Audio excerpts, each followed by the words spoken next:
রাত ঠিক ৮টা বাজে। এখন পুরি খেতে মন চাচ্ছে। এখন আমাকে পুরি কে কিনে দেবে বলেন তো? এই জন্য নিজেই বানিয়ে ফেললাম। মুসুরির ডালের মধ্যে কিছুটা পানি দিয়ে ডালটি সিদ্ধ করতে দিব। আর এখানে একটি মিক্সিং বলে কিছুটা আটা এবং লবণ দিয়ে অল্প অল্প করে পানি দিয়ে সুন্দর একটি ডো তৈরি করে নিব। আটাটি মাখা হয়ে গেলে উপর দিয়ে একটু রান্নার তেল দিয়ে সুন্দর করে আটার গায়ে মাখিয়ে নিব তেলটা। কিছুক্ষণের জন্য ডোটি একটু রেস্টে রাখবো। আর সাইডে আমরা ডালটা সিদ্ধ করা ডালের মধ্যে লবণ, চিলি ফ্লেক্স আর ধনিয়া গুঁড়া দিয়ে সুন্দর মতো ডালটি মাখিয়ে নিব। আপনারা চাইলে ধনিয়ার গুঁড়াটা স্কিপ করতে পারেন। এখন মথে রাখা আটা থেকে কিছুটা লেচি কেটে নিয়ে একটি গোল শেপ দিয়ে নেব।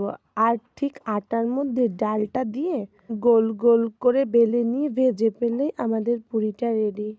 আমার বানানো পুরিটা কিন্তু খেতে আলহামদুলিল্লাহ ভালো হয়েছিল। আপনারা চাইলেও বাসায় ট্রাই করতে পারেন। দেখা হবে নেক্সট ভিডিওতে। আল্লাহ হাফেজ।